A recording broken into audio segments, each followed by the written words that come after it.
Hi, and welcome to Geno's Picks. Visconti is off for the second straight week, resting his pipes. And by pipes, I mean his voice. He never rests his other pipe. You gals know what I'm saying. Anyway, as you can tell by that last line, he wrote the script and he made the picks, and he already picked one winner, this gal. I mean, who better than his far better half to make this week's 18 picks after my betrothed has picked far better than his games correctly this year. Even after 2 week Visconti heads into the new year and final week of the regular season at 40-28, placing him at 59 against the Vegas spread. Whatever that means.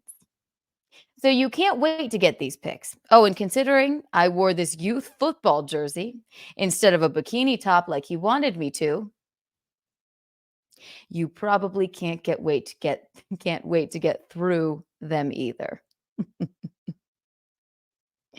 The Browns are getting 7.5 from the Bengals in Cincinnati. What do Cleveland's Ray DeVito and Chad Zumach and QB Joe Flacco have in common? None of them are working this weekend because all three are constantly bombing. The problem for the first two is that they do their bombing on stage, while Flacco has done nothing but connect on bomb after bomb to his wideout since coming out of retirement to lead this team to the playoffs, giving Flacco one more thing in common with Chad and Ray. Nobody is laughing at them now. Cleveland's D is too good, and the Browns are used to starting mediocre backup QBs. Take Cleveland and the 7 and a hook. Bing. Boom, boom, boom. The Patriots are laying on, or excuse he typoed. It wasn't me. The Patriots are laying 1.5 to the Jets. You got to believe the Patriots are going to play inspired football for what we know is Bill Belichick's last game. For all we know is Bill Belichick's last game. Speech to text, you know how it goes. Uh, as much as you have to believe the Jets are going to belly up to ensure it is the last game of Rob Saleh. The last game of Rob Saleh, one of the worst coaches in Jets history. And if you're not sure of the difference between these two coaches, how about this factoid? Saleh has won 17 total games over his coaching career, while Bill Belichick has won 6 Super Bowls in all caps. So let me put it in It's a Wonderful Life terms. I love that movie, and he's trolling me. For idiots that like that better than White Christmas. Every time Rob Saleh wins a 3 games, Bill Belichick gets a ring. Wonderful. Wonderful, Visconti.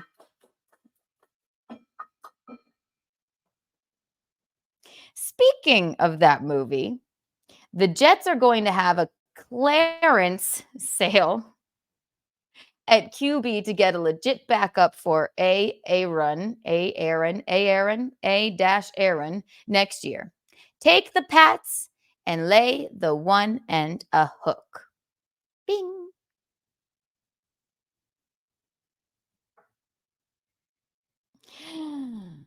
The Giants are getting 4.5 from the Eagles and Philly. The last time these two teams played each other was Christmas Day, and as much to Geno's joy, it was the end of the biggest Italian stereotype since Dominic the Donkey. Tommy DeVito, excuse me. It was supposed to be written like this. It was the end of the biggest Italian stereotype since Dominic the Donkey, Tommy DeVito.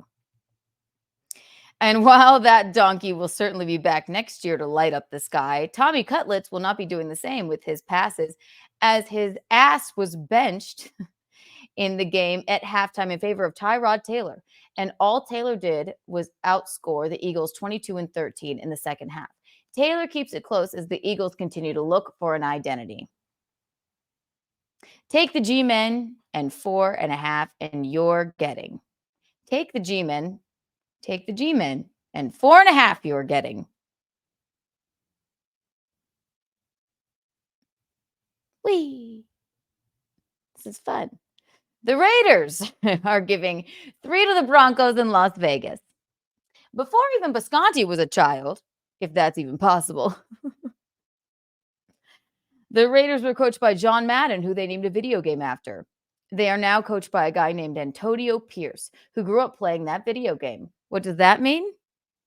Nothing.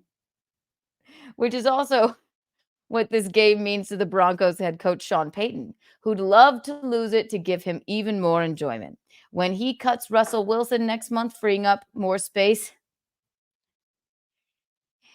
than Kevin Brennan's whore wife's vagina. Pierce wants this W. Take the Raiders and lay the 3. Bing. This has been Bisconti's Picks, brought to you by Keanu C. Thompson.